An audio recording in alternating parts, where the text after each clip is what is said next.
ప్రభునందు ప్రియమైన శ్రోతలకు వందనములు. ఈ పోడ్కాస్ట్ కార్యక్రమం నాకు స్వాగతం. మీ అందరి కొరకు ఈ కార్యక్రమమును ప్రసారం చేయుచున్నాం. విని దైవాశీస్సులు పొందుకోగలరు. ప్రభునందు ప్రియమైన శ్రోతలు, యేసుక్రీస్తు ప్రశస్త నామంలో మీ అందరికీ శుభములు, వందనములు. ఈనాటి మన ధ్యానాంశము కీర్తనల గ్రంథంలోని మొదటి కీర్తన ఆధారముగా ఎన్నుకొనబడినది. The blessed man delighting in God's word. ధన్యుడు దేవుని వాక్యమందు ఆనందించుట. ఈ లోకము మనలను ఒక మంచి విహారయాత్రకు వెళ్తేనో, లేదా మనకు మంచి బ్యాంక్ బ్యాలెన్స్ ఉంటేనో, సమాజంలో మనకున్న హోదాని బట్టి మనకు ఆనందం కలుగుతుంది అని నమ్మిస్తుంది.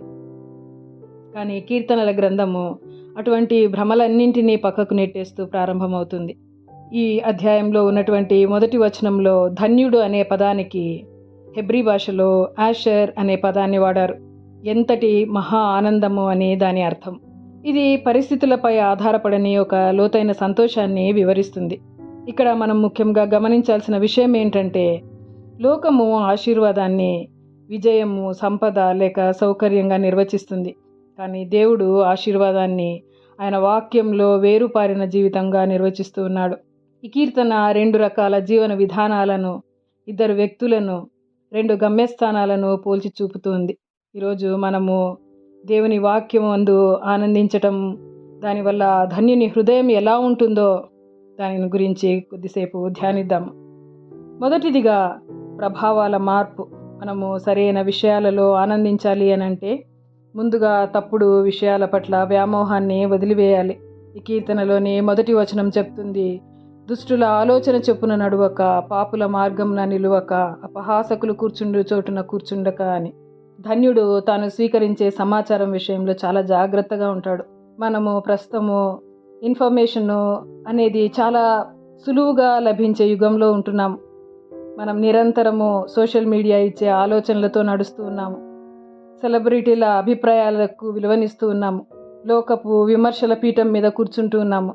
దేవుని వాక్యంలో ఆనందించాలి అని అంటే లోకం నుండి ఒక పరిశుద్ధ వేర్పాటు అవసరం. పౌలు భక్తుడు రోమా సంఘానికి రాస్తూ ఇలా అంటాడు, ఈ లోక మర్యాదను అనుసరింపక ఉత్తమమును, అనుకూలమును, సంపూర్ణమునయున్న దేవుని చిత్తమేదో పరీక్షించి తెలుసుకున్నట్లు మీ మనస్సు మారి నూతన మగుట వలన రూపాంతరం పొందుడి అని. మన నోరు లోకపు చేదుతో నిండి ఉంటే మనము దేవుని వాక్యపు తీపిని రుచి చూడలేం. రెండవదిగా నిజమైన ఆనందం యొక్క స్వభావం. యెహోవా ధర్మశాస్త్రమందు ఆనందించుచు దివారాత్రము దానిని ధ్యానించువాడు ధన్యుడు అని కీర్తనాకారుడు 2వ వచనంలో చెప్తూ ఉన్నాడు. చాలామందికి బైబిల్ చదవటం అనేది ఒక కష్టమైన పని, లేదా ఒక విధిలా భావిస్తూ ఉంటారు, లేదా వారికి ఒక చేదు మందు లాంటిది. కానీ ధన్యునికి అది ఒక విందు లాంటిది. ఇర్మియా భక్తుడు అంటాడు, నీ మాటలు నాకు దొరకగా నేను వాటిని భుజించి తిని, నీ మాటలు నాకు సంతోషమును, నా హృదయమునకు ఆనందమును కలుగజేయుచున్నవి అని. ధ్యానం అంటే ఏమిటి? ధ్యానించుట అనే పదము హెబ్రీ భాషలో హగా అనే పదాన్ని వాడారు. దాని అర్థము నెమరు వేయటము అని అర్థం. ఆవు గడ్డిని తిన్న తర్వాత ఎలాగైతే మళ్ళీ నెమరు వేస్తుందో, అలా దేవుని వాక్యాన్ని రోజంతా మనసులో ఉంచుకొని మననం చేయడం ప్రాముఖ్యమైనది. ధ్యానం అనేది కేవలము ఆదివారం ఉదయము వాడుక చొప్పున జరిగే కార్యక్రమం కాదు. ఇది ఒక జీవిత గమనం. నిరంతరము దివారాత్రము ధ్యానించు వారముగా ఉండాలి. పగటి వెలుగులో దేవుని వాక్యము మన మొదటి ఆలోచనగా ఉండాలి. చీకటి రాత్రిలో అది మనం పట్టుకునే ఆఖరి నిరీక్షణగా ఉండాలి. అందుకే యెహోషువ అంటాడు, దేవుని వాక్యమును దివారాత్రము ధ్యానించిన ఎడల నీ మార్గమును వర్ధిల్ల చేసుకొని చక్కగా ప్రవర్తించదు అని. మూడవదిగా దేవుని వాక్యంలో ఆనందించే వ్యక్తికి ఏమవుతుంది? దేవుని వాక్యంలో ఆనందించే వ్యక్తి ఆత్మలో వారి రూపమే మారిపోతుంది. కీర్తనకారుడు 3వ వచనంలో అతడు నీటి కాలువల యోరను నాటబడిన చెట్టు వలె ఉంటాడు అని రాస్తూ ఉన్నాడు. చెట్టు స్థిరత్వాన్ని తెలియజేస్తుంది. ఇక్కడ చెట్టు నాటబడింది, ఇది అనుకోకుండా మొలవలేదు. దేవుడు ఒక ఉద్దేశంతో నాటి ఉంటున్నాడు. మనం వాక్యాన్ని ధ్యానిస్తున్నప్పుడు మన ఆత్మను ఒక బలమైన పునాదిపై కొడుతున్నాం. ఆ చెట్టు నీటి కాలువ ప్రక్కన నాటబడి ఉంది. ఎంతటి ఎండ తాకిడికైనా కూడా అది ఎటువంటి కష్టాలు, ఇబ్బందులు, దుఃఖము కలిగిన దాని ఆకులు పచ్చగానే ఉంటాయి. ఎందుకంటే దానిలోని జీవానికి ఆధారము బయట ఉన్న వాతావరణం కాదు, కానీ లోపల ప్రవహిస్తున్న వాక్యం అనే జీవజల ఊట. ధన్యుడు తగిన కాలమందు ఫలమిచ్చు చెట్టు వలె ఉండును. వాక్యమందు ఆనందించుట వలన మనలోని ఆత్మ ఫలాలు అభివృద్ధి చెందుతాయి. చివరిదిగా, ధన్యుడు ఆశీర్వదింపబడటానికి కారణము జీవితం సులభంగా ఉండటం వల్ల కాదు, తన జీవితము దేవుని సత్యంలో స్థిరంగా ఉండటం వల్ల. దేవుని వాక్యమును విని దాని గైకొను వారు ధన్యులు అని వాక్యం సెలవిస్తూ ఉంది. దేవుని వాక్యమును కేవలం చదవటం కాదు, దానిని ప్రేమించే వారంగా ఉండాలి. అది మన పాదములకు దీపంగా, మన త్రోవలకు వెలుగుగా ఉండనివ్వాలి.